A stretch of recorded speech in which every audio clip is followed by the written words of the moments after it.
नमस्कार, मैं शंभू कुमार सिंह और आप देख रहे हैं नेशनल दस्तक। क्या अफगानिस्तान की बहस टीवी पर खत्म हुई या नहीं हुई? कब तक आप लोग चटकारे लेते रहेंगे? सोचिए, इस देश में एक बड़ा तबका है जो पावरफुल तबका है, जिसका जुडिशियरी पर कब्जा है, मीडिया पर कब्जा है, ब्यूरोक्रेसी पर कब्जा है, कॉलेज यूनिवर्सिटी पर कब्जा है। उसको हाथी मरने पर दुख होता है, लेकिन आपकी बहन बेटी का रेप करके जला दिया जाए हाथरस में तो दुख नहीं होता है।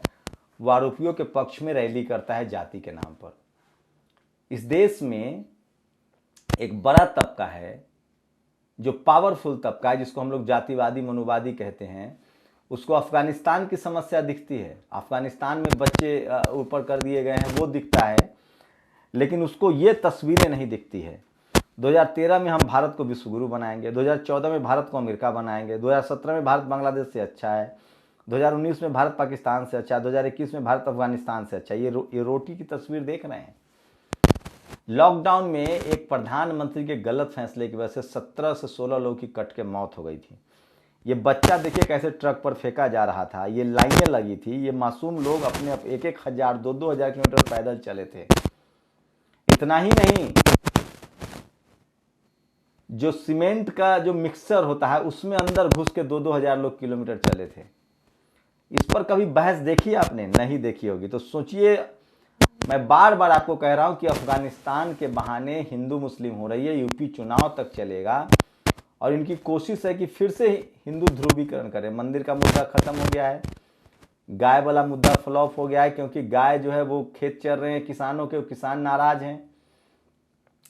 तो अब तालिबान के बहाने ये सब चल रहा है और यहाँ की मीडिया तालिबान तो दिखाएगी, तालिबान पर सवाल खड़ा करेगी, लेकिन भारत में जो रोज जाति के आधार पर और धर्म के आधार पर लिंचिंग हो रही है उस पर बात नहीं करेगी।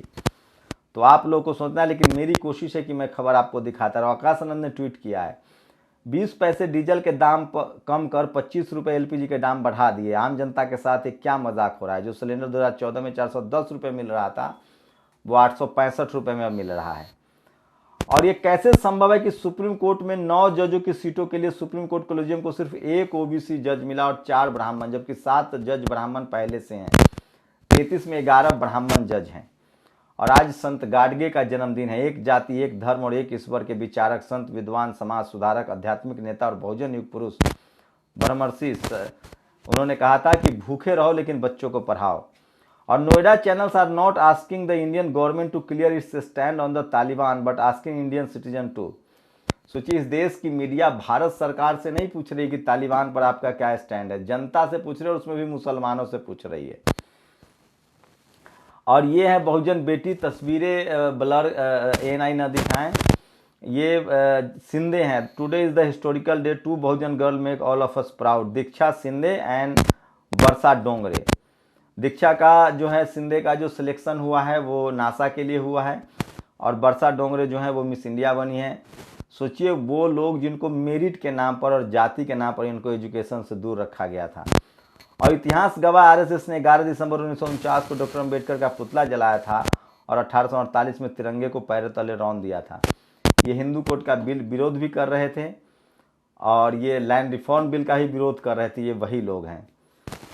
बनाना तो आप भी इस देश को वैसा ही चाहते थे। गोलवलकर को ने मनुस्मृति को संविधान बनाने की मांग की थी, आरक्षण का भी विरोध किया था, ये फैक्ट है।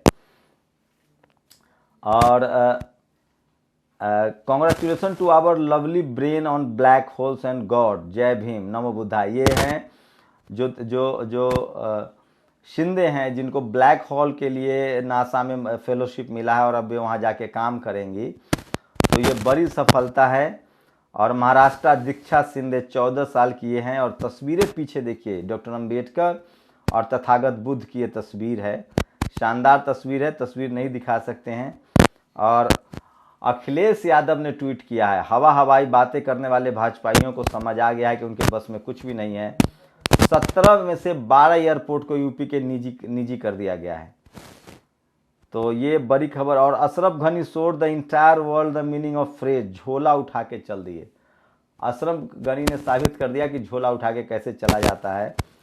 Taliban come to power by continuously asserting on its people plan Islam was in danger. Taliban भी यही कह के सत्ता में आया है कि इस्लाम खतरे में है। यहाँ कौन लोग हैं जो कहते हैं कि उनका धर्म खतरे में और सत्ता है। तो ये जो धर्म के नाम पर जो राजनीति है वो आपको इस्लाम से भी खराब बना देगी। और ये बड़ी खबर थी जो मैं आपको बता रहा था। और ये तमाम खबरें हैं जो आपको मीडिया नहीं दिखाएगी, इसलिए सोशल मीडिया ही सच्चा मीडिया है, सोशल मीडिया ही बहुजन मीडिया है। और ये तस्वीरें आपको दिखा रहा हूँ।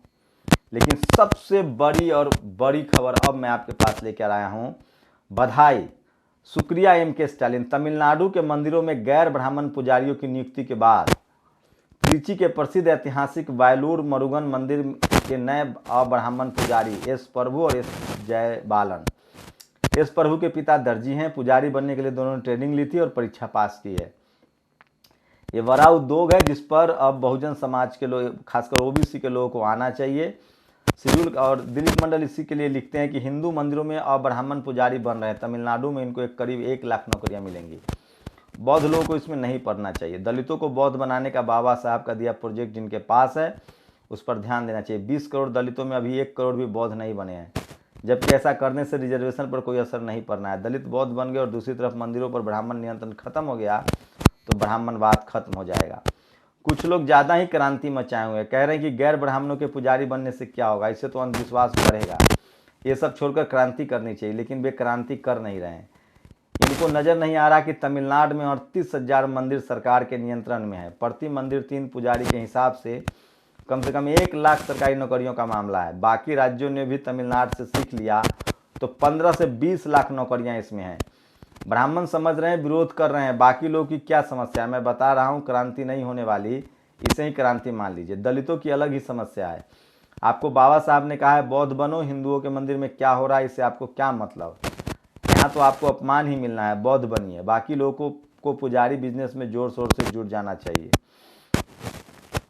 और ये बड़ी खबर थी जो मैं आपको बता रहा था, और इसलिए मैं बार बार कह रहा हूँ कि सोशल मीडिया जो है वो सच्चा मीडिया है। और अफगानिस्तान नहीं है ये भारत में हर दिन होता है, सदियों से हो रहा है। मीडिया शोर नहीं मचाता, एक दिन छोटी खबर छाप कर बैठ जाता है। अफगानिस्तान उसके एजेंडे में फिट है या अनफिट है, यहाँ मीडिया को अपनी जाति के लोग अपराधी हैं, क्यों शोर मचाएंगे? चक्की अशुद्ध करने पर दलित की हत्या, ये भारत का जातिवाद है। इस पर कोई बहस नहीं होगी, जातिवाद पर कोई बहस नहीं होगी। परीक्षा से डर लगता है साहब, इंटरव्यू से नहीं। वहाँ चाचा मामा फूफा मौसा रहते हैं, सीधे इंटरव्यू से ही होगी असिस्टेंट प्रोफेसर की भर्ती। सोचिए किस तरह का जातिवाद होगा आप। तो इसको लेकर भी लोग लगातार लिख रहे हैं। और भाई महेश हैं, आरएसएस के सदस्य हैं, ट्विटर पर 38,000 फॉलोअर है, ब्राह्मण राष्ट्र की मांग करें। मैं इनकी मांग से सहमत हूँ। दिलीप मंडल ने इनके लिखा है कि ब्राह्मण राष्ट्र में टॉयलेट कौन साफ करेगा, सब्जी कौन बेचेगा, फल कौन बेचेगा, झाड़ू पोछा कौन लगाएगा। तो ये बड़ी खबर थी जो मैं आपको बता रहा था, इसलिए मैं बार बार कह रहा हूँ कि सोशल मीडिया जो है वो बहुजन मीडिया है। और 19 अगस्त को रामस्वरूप वर्मा जी को समाजवाद को गांधीवाद के करीब ले जाने का श्रेय डॉक्टर राम मनोहर लोहिया को है। वैसे समाजवाद को अम्बेडकरवाद के करीब ले जाने का श्रेय महामाना रामस्वरूप वर्मा को है। भारत में अर्जक क्रांति के जनक महामाना रामस्वरूप वर्मा का आज स्मृति दिवस है, नमन। तो तमाम बहुजन समाज के लोग आगे पीछे उनको याद करते हैं। और ये जस्टिस कर्नन है जिनको जेल में डाल दिया गया था कि इन्होंने भ्रष्टाचार के आरोप लगाए थे। तो इस देश में जब तक बहुजनों के पास अपनी मीडिया नहीं होगी तब तक आपके साथ इस तरह का जो भेदभाव है वो होता रहेगा। और ये तमाम आज की बड़ी खबरें थी जो मैं आपके लिए बहुत ज़रूरी है। और मैं इसलिए बार बार कहता हूँ कि सोशल मीडिया ही बहुजन मीडिया है, सोशल मीडिया ही सच्चा मीडिया है। आपकी क्या प्रतिक्रिया, अपनी प्रतिक्रिया जरूर दीजिए। और नज़र रखिए, जो टीवी अखबार आपको दिखा रहा है वो दरअसल खबर नहीं, प्रचार है। अभी अफ़गानिस्तान पाकिस्तान ये चलेगा यूपी चुनाव तक, क्योंकि ये जब तक ये देखिए। और कुछ खबरें एमपी बोर्ड में, और ये वो खबरें हैं जो आपको कोई नहीं दिखाएगा। और ये बहुजन समाज की खबरें हैं, आपके रोजी रोटी से अधिकार से जुड़ी खबरें हैं। और अभी ये भारत पाकिस्तान अफ़गानिस्तान तालिबान जो है वो चुनाव तक चलेगा, लेकिन ये आपके लिए नहीं ज़रूरी है। आपके मुद्दों को भटकाना ही इनका मुद्दा है। अपनी प्रतिक्रिया जोड़ दीजिए। शुक्रिया। नेशनल दस्तक की आपसे गुजारिश है कि अगर इसको बचाना चाहते हैं तो नेशनल दस्तक को सब्सक्राइब करने के लिए रेड कलर के सब्सक्राइब बटन को दबाएं, फिर बेल आइकन की घंटी दबाएं। नेशनल दस्तक को बचाने के लिए बहुत जरूरी है कि हर खबर को शेयर करें, लाइक करें, कमेंट जरूर करें।